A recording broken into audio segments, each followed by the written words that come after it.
Rachel Barber, seorang balerina berbakat cantik dan populer yang berusia 15 tahun, hilang dan kemudian ditemukan tewas.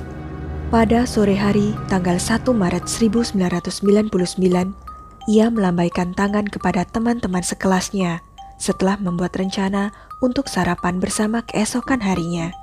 Sedikit yang mereka tahu bahwa itu adalah terakhir kalinya mereka melihatnya. Apa yang terjadi pada Rachel Barber? Bagaimana kisah lengkapnya? Yuk, langsung saja tonton video ini sampai habis. Sebelumnya, silakan subscribe dulu channel ini untuk mengikuti kasus-kasus kriminal yang terjadi di berbagai negara. Rachel Barber lahir pada tanggal 12 September 1983 dan merupakan anak tertua dari 3 bersaudara. Kedua adiknya bernama Heather dan Ashley Rose. Rachel memiliki orang tua yang penuh kasih, Elizabeth dan Michael Barber. Pada tahun 1992 atau awal 1993, keluarga Rachel pindah dari kota Melbourne ke Mount Albert di pinggiran kota Melbourne. Di tahun 1999, Rachel Barber yang berusia 15 tahun saat itu adalah seorang remaja cantik yang berbakat, ambisius, dan bermasa depan cerah, dengan hasrat untuk menjadi model dan penari. Ia bercita-cita menjadi wanita terkenal dalam bidang modeling dan balet. Rachel sangat dikagumi oleh teman-temannya dan menjadi salah satu siswi paling populer di sekolah. Selain itu, Rachel juga telah mempunyai kekasih yang menyayanginya, yang juga merupakan teman sekolahnya, Manny Carella. Rachel diberkati dengan figur fisik yang mencolok, terutama tubuhnya yang tinggi dan ramping, serta wajah dan mata zamrudnya yang seperti peri. Ia juga seorang siswa yang menjanjikan di Richmond's Dance Factory, tempat ia berkembang pesat dalam penampilannya. Terlepas dari kepercayaan dirinya di atas panggung, Rachel adalah remaja yang sangat pemalu, terutama di sekitar orang asing.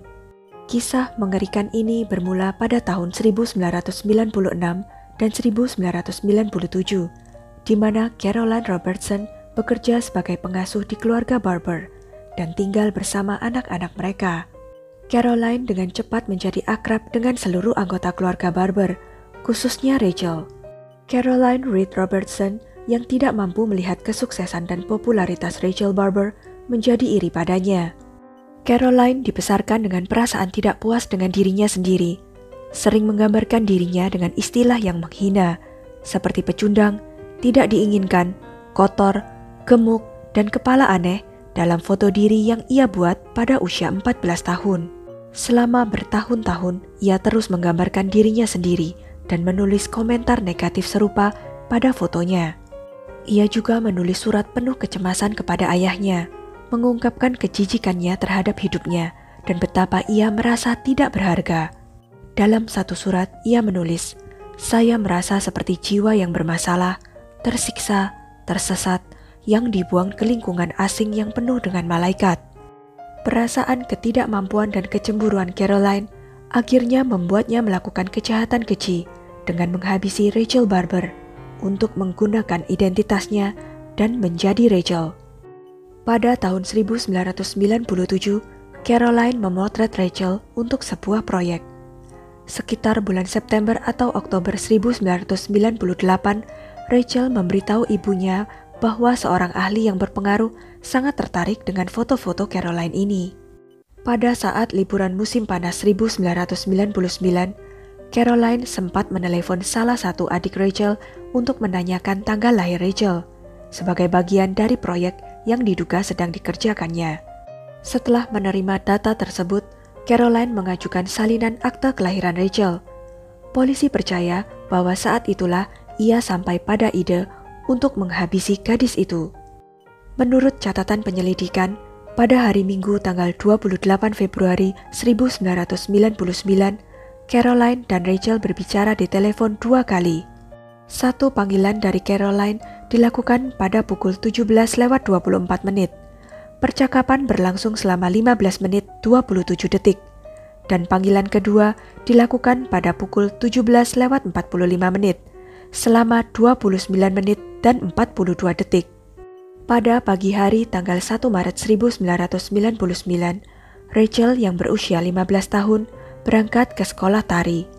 Rachel meninggalkan rumahnya dengan mengenakan kalung emas dengan batu seperti berlian dan cincin topas biru, dan ia memiliki sekitar $13 di dompetnya. Ayah Rachel mengantarnya ke halte tram di sudut Riverdale dan Elgar Road untuk ke Richmond. Mereka berpisah sekitar pukul 9:30 dan Rachel setuju untuk dijemput ayahnya lagi di halte tram ini pada malam harinya sekitar pukul 18:15. Siapa menyangka pagi itulah terakhir kalinya ayah Rachel melihatnya. Sore harinya, Rachel tidak muncul di halte tram yang telah disepakati di mana seharusnya ia dijemput. Orang tua Rachel menjadi sangat khawatir. Sebelumnya, Rachel telah memberitahu pacarnya yang berusia 16 tahun, Manny Carella, bahwa ia akan pergi untuk pekerjaan rahasia di mana ia akan dibayar mahal. Tanpa sepengetahuan Rachel, Caroline telah menyusun rencana untuk memikat remaja pemalu itu ke apartemennya dan mengakhiri hidupnya. Rachel menepati janjinya dan tidak memberitahu siapapun kemana ia pergi, hanya bahwa ia akan kembali ke terminal tram pada pukul 18:15 untuk menemui ayahnya. Pada tanggal 2 Maret, ketika Rachel benar-benar tidak kembali, polisi memulai rekonstruksi skala penuh. Sejumlah besar orang diinterogasi, mulai dari pacarnya hingga siswa sekolah dan orang yang lewat di jalan. Terungkap bahwa sekitar pukul 17:35 setelah sekolah usai, Rachel meninggalkan sekolah bersama teman-temannya dan berjalan bersama mereka menyusuri Church Street menuju Bridge Road. Di sini ia berpisah, mengucapkan selamat tinggal kepada mereka, dan pada pukul 17:45 ia melanjutkan berjalan kaki. Kemudian Rachel bertemu dengan Caroline, teman lamanya itu, dan mereka naik tram bersama. Sebelumnya, pada Minggu malam, 28 Februari 1999, Caroline menawarkan Rachel $100 untuk mengambil bagian dalam studi psikologi rahasia dan meminta Rachel datang ke apartemennya di Prahran di pusat kota Melbourne. Ia kemudian mengatur pertemuan setelah kelas menari keesokan harinya tanggal 1 Maret. Dalam versi lain, Caroline memberitahu Rachel bahwa ia bisa mendapatkan $500 jika ia ikut serta dalam survei psikologi rahasia. Seorang siswa sekolah tari yang naik tram yang sama malam itu kemudian mengatakan kepada polisi, "Saya ingat bahwa Rachel terlihat sangat cantik dan dia luar biasa dibandingkan dengan temannya yang tampak seperti orang bodoh." Rachel dan Caroline kemudian turun dari tram di Prahran dan pergi ke apartemen Caroline. Sekitar pukul 18:40, seorang saksi melihat Rachel ditemani seorang gadis yang kemudian ia identifikasi sebagai Caroline di dekat rumahnya. Beberapa waktu kemudian, tetangga mendengar teriakan dari apartemen Caroline, tetapi ia tidak menganggapnya sesuatu yang penting. Polisi kemudian menggeledah apartemen Caroline, di mana mereka menemukan tas berisi pakaian yang tidak mungkin milik Caroline, tetapi cocok dengan ukuran pakaian Rachel. Ditemukan juga permohonan salinan akta kelahiran atas nama Rachel Elizabeth Barber. Tersangka Caroline segera dibawa ke kantor polisi, di mana ia segera mengakui perbuatannya tersebut. One of the most bizarre homicides that I'm aware of or have worked on. It is skin-crawling, chillingly cold, calculated murder. Berdasar pengakuan Caroline, pada hari Sabtu tanggal 13 Maret, polisi pergi ke Kilmore untuk mencari mayat Rachel, yang segera ditemukan di kuburan dangkal dengan kabel telepon di lehernya.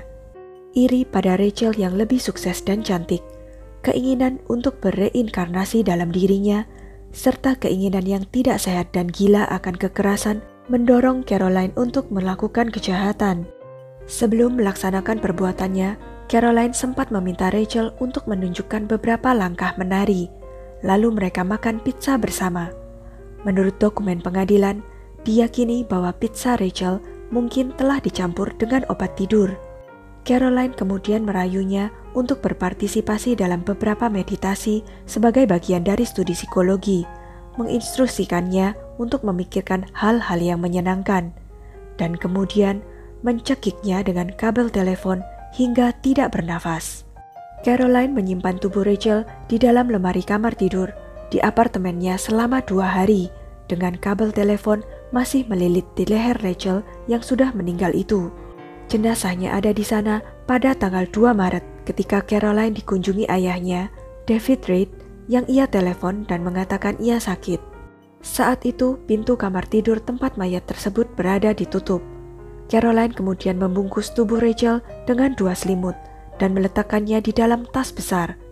Tas itu tidak pernah ditemukan. Caroline kemudian pergi ke pertanian ayahnya di Kilmore dan menguburkan tubuh Rachel berpakaian lengkap dan dengan tali masih melilit di lehernya.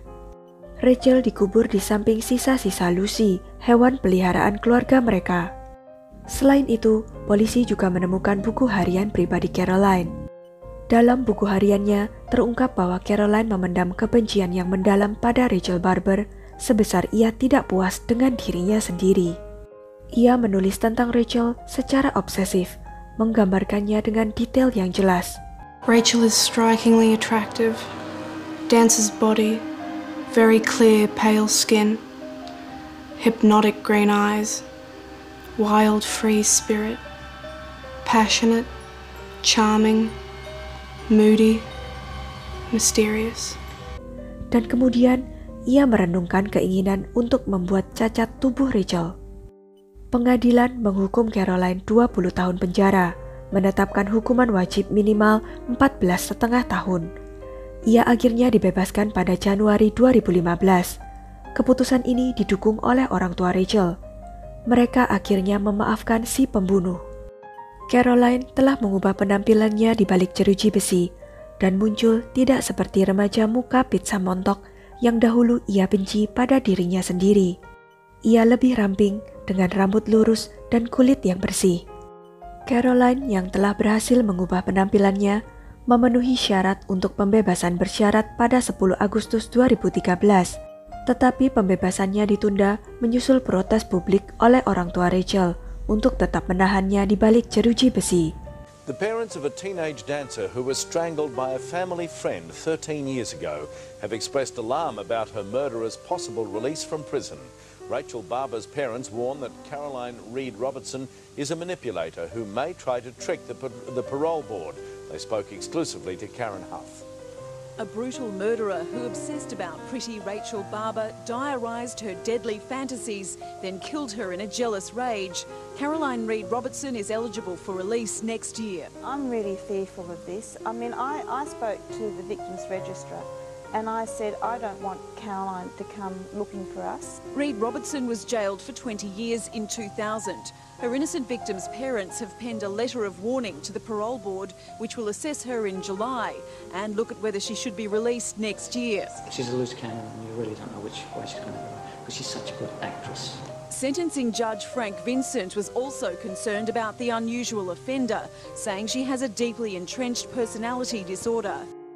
Dewan Pembebasan Bersyarat mengabulkan permohonannya pada bulan Oktober 2015, menetapkan ketentuan utama dari pembebasan bersyaratnya bahwa ia tidak boleh melanggar hukum apapun, harus mematuhi persyaratan pelaporan, dan harus memberitahu petugas pembebasan bersyaratnya jika ada perubahan alamat apapun 2 hari sebelum pindah.